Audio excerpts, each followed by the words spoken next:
horseman himself, Reuben Kamp, Darkhorse Tech. Reuben, what's up, man? Not the economy. That is the understatement of the year. All hands on deck right now here at Darkhorse. This is the remote headquarters edition. As you can see, I'm not self-quarantined, but working from home is not too terrible. No, it's not. And so we were just, off air, we were talking about something. And guys, thank you for joining us. And really, it's all about, you're working from home. I was working from home today. It's about, look, you got a business to run. You got to keep team members busy. We want them to, they want to earn their pay. We want them to earn their pay. And so we're talking about, look at all the things you can do with IT. But before we jump into that, you were just telling me that you have been super busy the past few days. And talk about that. Talk about what are some of the things that a lot of practice owners are dealing with right now. Why are they just like blowing up the helpline? Yeah, so it starts with most of our clients have on-premise servers. So if you're running Dentrix, you're running EagleSoft, you're running Open Dental, those are really the only three worth talking about.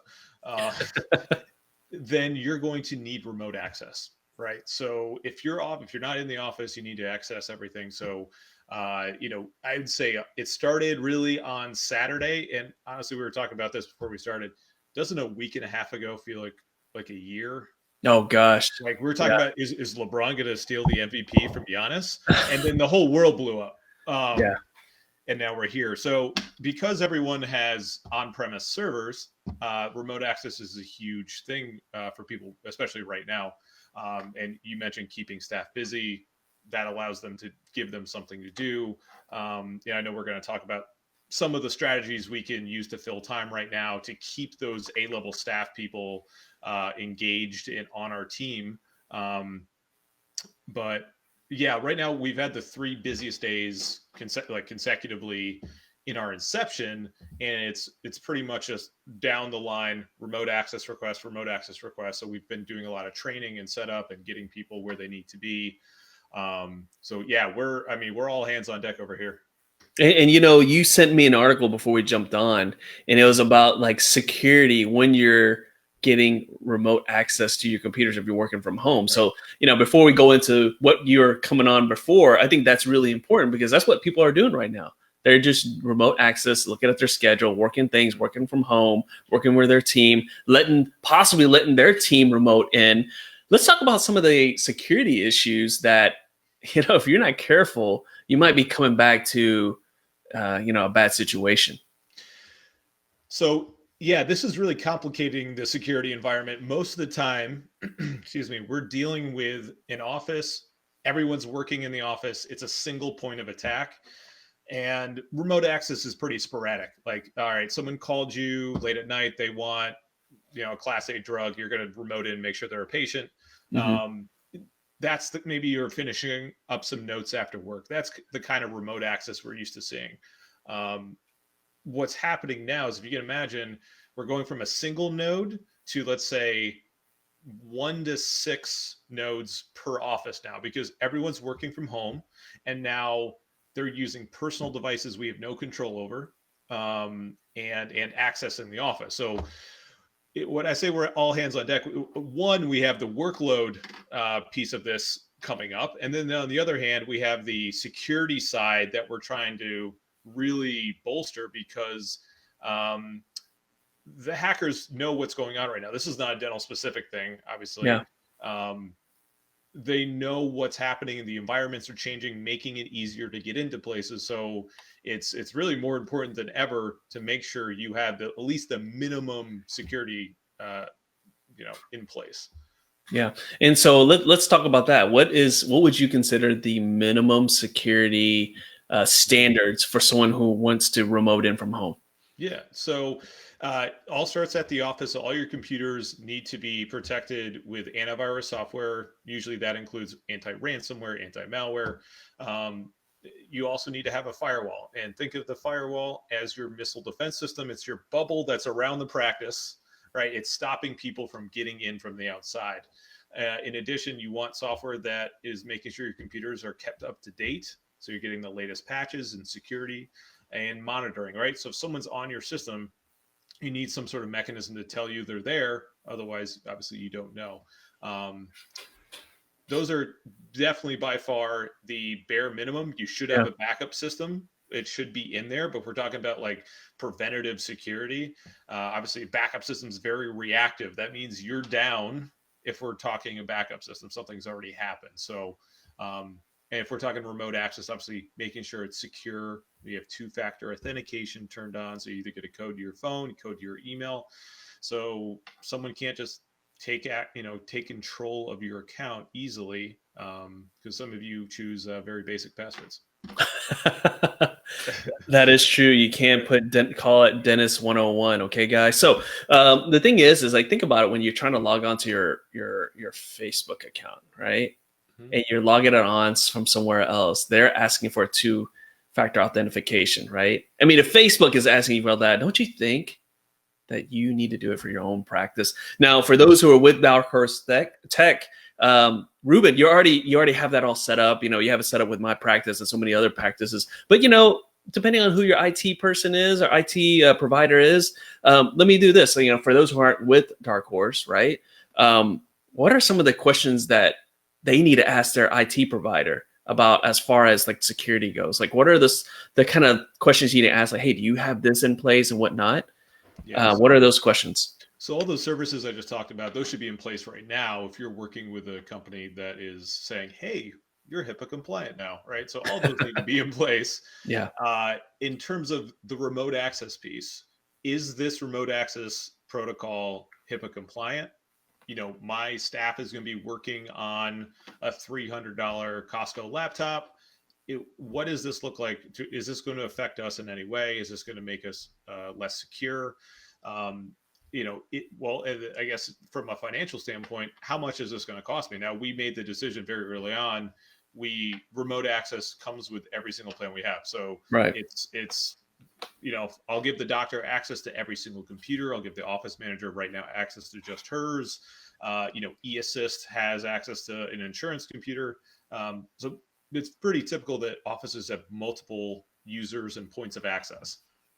Okay. Yeah. So some things to consider, guys, really ask them and make sure they have those things, because, to Reuben, that's like the bare bones, right? That's the minimum. And at the end of the day, okay, you're at home and you can't practice, you can't produce. You don't want to walk into a bad situation where your data is like held hostage or something, right?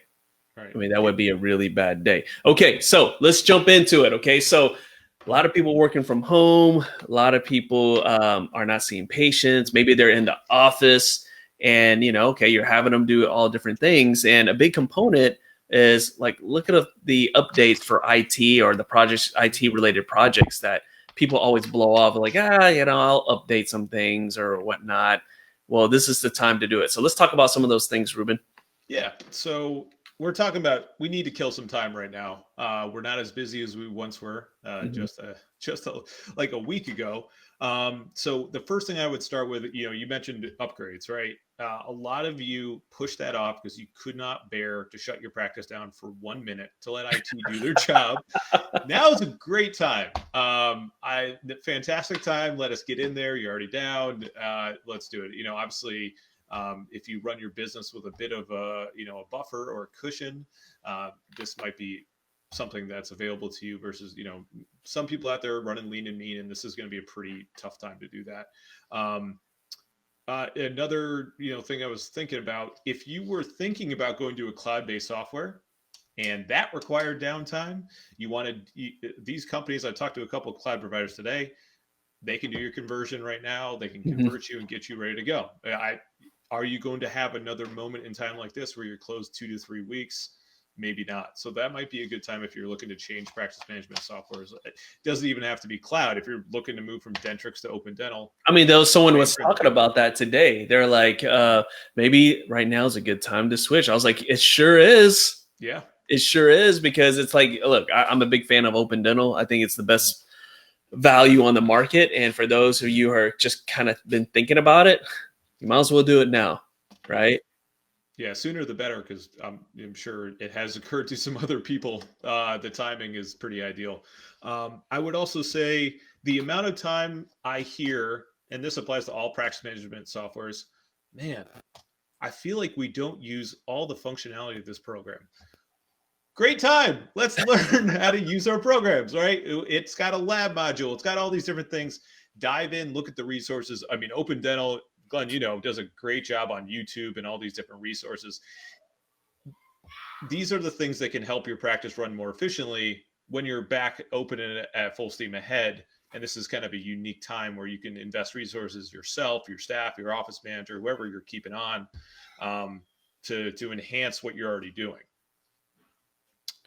Another thing I kind of was thinking about, a lot of us have these patient lists that are not really up to date. When you need to inactivate a bunch of people, it's really boring work, and that's why we avoid it. So, it's a great time to just go through and do a purge, get that list up to date and clean. So, and that kind of will tie to another one I had, which was marketing emails. We have a lot of time to sit down and compose not just March's email, but April's and May's and June's. Let's take some time and write some copy about what we want to say to our patients. We can obviously talk about the normal stuff, but we can also talk about the after coronavirus dental special that we might run. Those are the kind of things that come top of mind to really take some time right now. Yeah, and from obviously, if you're using a really good IT provider like Darkhorse, like I do, everything from like the virtual side, the software side, everything's taken care of. But sometimes we got to think about, well, how do we handle like the actual hardware side, right? So what about as far as like going in and start cleaning the computers and the server and whatnot? What are the kind of the do's and the don'ts when you're doing that? Like, obviously there's certain chemicals that you shouldn't be throwing into a machine, but like, what's the best way to handle that? Because like I said, that's something that, hey, who wants to volunteer and clean wipe down the server today? Who wants to do that? No one's going to raise their hand. But when there's nothing to do, it's something that needs to be done. So talk about that, Reuben, when you have to go to your techs and say, hey guys, you see all those server towers over there? Johnny, it's your special day. Go over there and clean it out. What do you recommend as far as that? Yeah, so if you're going to blow out a server, we were talking about this before about aerosolized, sprays and stuff like that right now. Hey, maybe no one's in the office when you're doing this, but rule number one, turn off the computer before you do this, right? Some of your computers are so old, they're just like duct taped together by a string of dust, and you're going to break that covalent bond and blow up the whole thing. Turn it off. I've literally had someone's fiance come in and do this. We had no idea he was doing it and took their server down.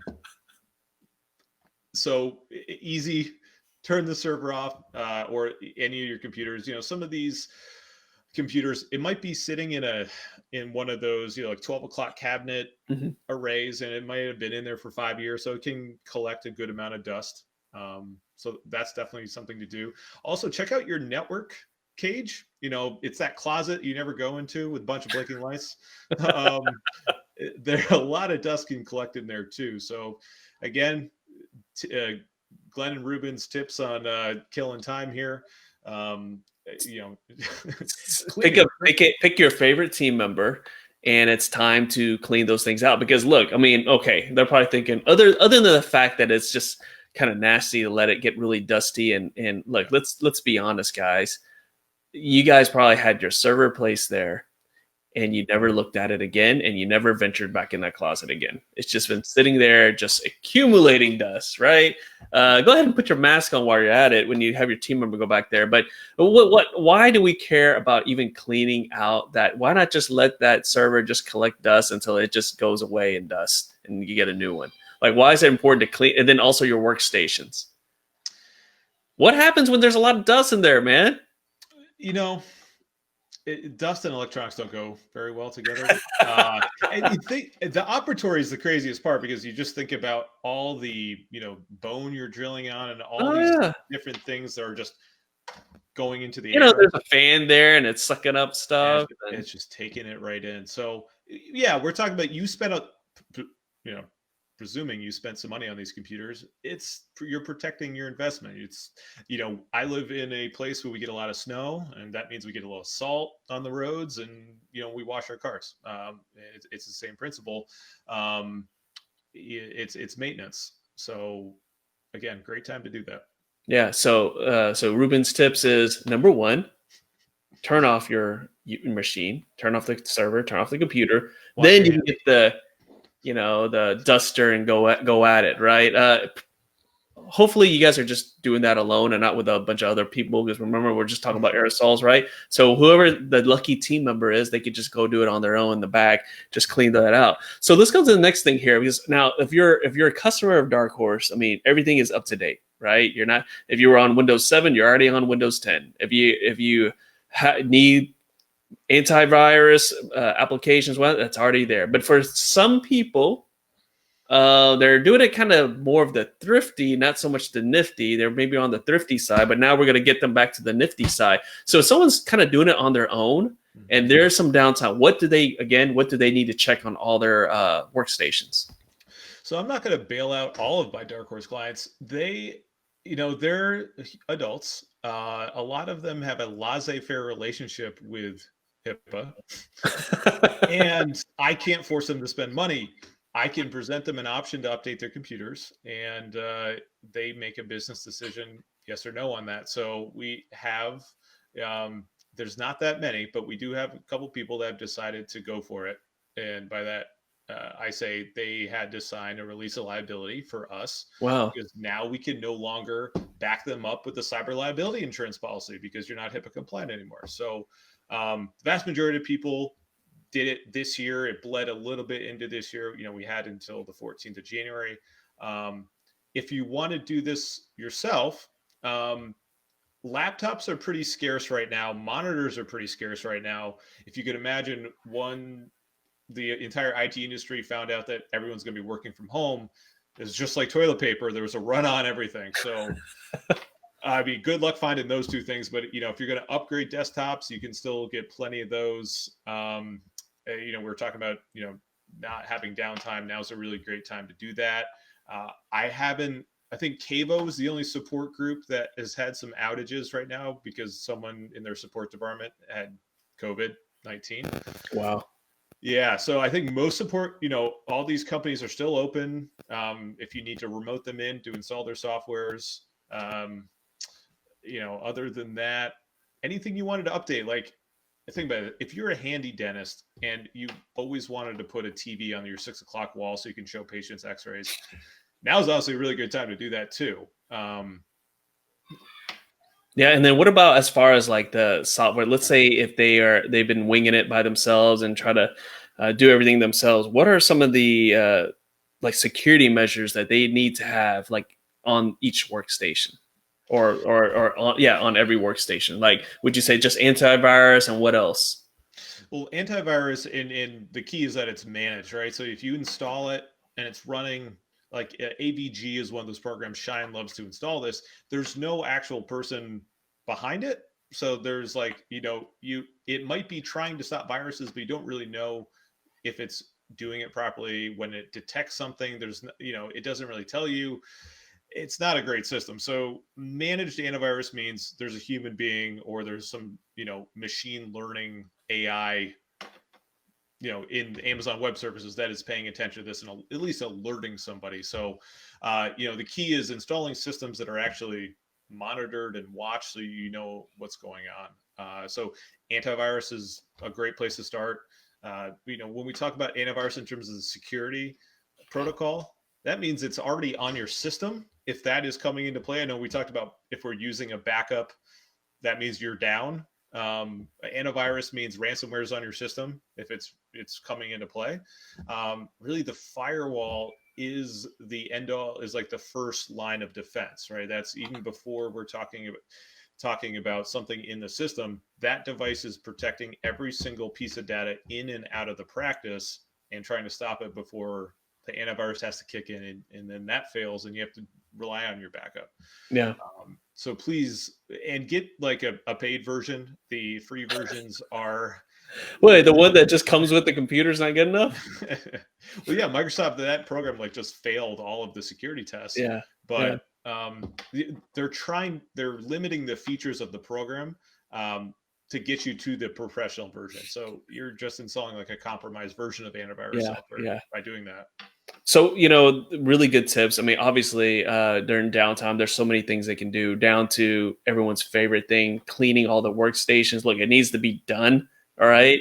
And no one ever wants to do it. This is the perfect time to do it. It's also a perfect time to evaluate what you have going on. If you've been winging it, right, and you have, the ability to really work with someone like a Darkhorse, any other IT company to make sure everything is secure, now is the perfect time. They're busy right now dealing with their own clients, but now is the time to reach out.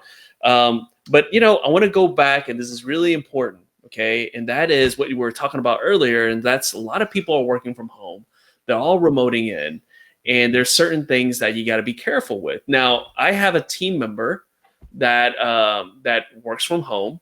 And when I told Reuben was like, we're going to buy a laptop. I'm going to ship you the laptop. It's already going to have all that stuff in it. She's going to use that laptop. I'm like, dude, she's got a computer at home. You're like, yeah. But when she's working from home, she's technically working for you, and you need to own that hardware, and you need to have it secure. You can't just use her computer that her and her son and her husband uses. And so I was like, okay, so we do that. And honestly, I assume that's what everyone does. But Reuben, you just blew my mind by saying, oh no, people are like grabbing their phone and logging on and doing stuff from their phone and whatnot. Let's go over that again, because I don't think that cannot be stressed enough, that you need to have a secure, obviously a way to get in securely, right? To remote in, but also your device has to be secure and not just a family laptop that everyone gets on. Yeah. And it's funny, what you just described is the natural push and pull of what we experience here in IT, right? You just described a perfect scenario. You order a laptop from us, we pre-prep it, we ship it, it's secure, they use it only for work, and they set it down. I have to say, this last week and a half has tested our morals because of the inability to get laptops, the panic of, oh my God, I have to shut my office down for 3 weeks. What am I going to do? And I need you to get my staff remote access right now, or I have to fire them.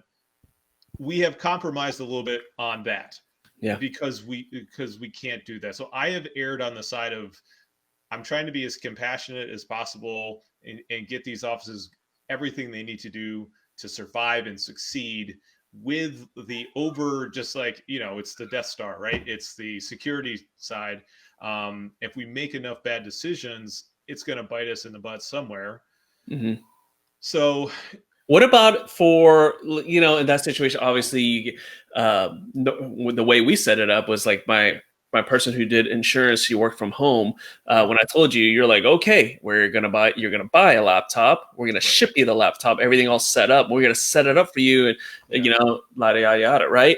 But let's say in the situation, okay, you can't get laptops. Could they just take one of the workstations from the office and bring it home? And have you guys, let's say if they're a customer, a client of Darkhorse, could they bring like, okay, I'm going to take the front office computer, I'm taking it home with me, it has all the stuff that's on there, and I'm going to use it from home, and have you guys work with that? Is that a viable solution? So part of me says yes, part of me says no. So the no part of my brain says, all right, we're taking a computer that potentially has patient health information on it and bring it to someone's environment who we don't know. They probably, they don't have. What if it's the doctor? What if it's the doctor? He wants to bring it home. The doctor's going to do whatever the doctor wants to do. Yeah, I think like that is like a direct one-to-one understanding of what the risk is. As long as the conversation is had, I think that's okay. With your insurance coordinator, what you're talking about, just so everyone knows, that happened before COVID was a thing, right? Oh yeah. We were. She was already working from home, and literally, set her up on a separate network and all this stuff that at the time I was telling Reuben, I'm like, dude, that's insane, man. It's like, dude, she's like she had, my laptop and her own kind of network and all these things. But now looking back at it, hey, if anything were ever to happen, I'm protected there. So, I always have to think of, if something did happen, what is that phone call from Dr. Vo going to look like? Is it going to be like, hey, man, you should have talked me into this? Probably. It's probably going to be that. So I try to get ahead of it a little bit. Yeah. So a lot of things to think about, guys, when you're remoting in and whatnot. Obviously, if it's the best thing to do is already have these protocols in place. But if you can make it up to the office, right, and put space in between you guys, I mean, that's always like a better option there. So, but before we log off, Reuben, let's kind of go over that one more time. If someone is remoting in, right, let's say it's the doctor, okay. Obviously that's their practice, but let's say it's other team members. Would you not suggest they do that from their personal laptops or whatnot, or is it better to? If they're in the situation where they don't have a secure laptop like I did, where you got sent it and already installed everything in there. And I think you're getting to the point. A lot of these people don't have it's not an either or proposition, right? It's not like, hey, let's do this secure or not. It's like Tanya needs her access to the system right now. And the thing I would say is don't give them access to the server. Okay. Sometimes we don't, our clients are not very tech savvy. So, we begrudgingly give it access to the server because you don't actually need access to the server. You just need access to your workstation. Right. So you can only do really harm on the server. So number one lesson, do not give them access to where everything is stored. Give them access to their single point.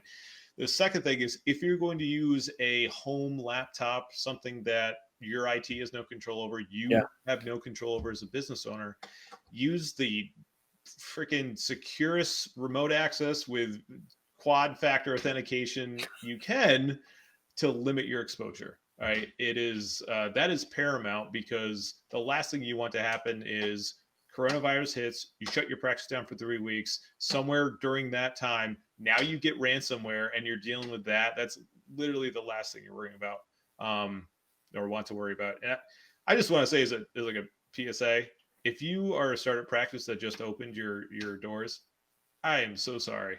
Like this has got to be like the worst timing ever known to man. And just as someone who cares about this industry, if there's anything I can do to help, client or not, just reach out to me. This is I feel for you guys. Well, Reuben, thank you so much, guys. And like I said, I mean, that's why we love them in here in Nifty Thrifty Dentist. Look, if you have any questions, okay, any IT questions or whatnot, Reuben's around. Just type it in the comment section. Right now, they're really busy because their existing clients, they're dealing with working from home and whatnot. But Reuben, thank you so much for that offer. And look, guys, we don't know how long this is going to last, but let's just, we're practicing safety with, trying not to get infected or trying not to make this worse. But let's also practice some computer safety too with all the things that Reuben just said, right? Last thing you want to come back from this and then find out you have ransomware or something. Yeah, Glenn, thanks for having me on. Reuben, thank you so much. Guys, thanks for watching. We'll see you guys next time.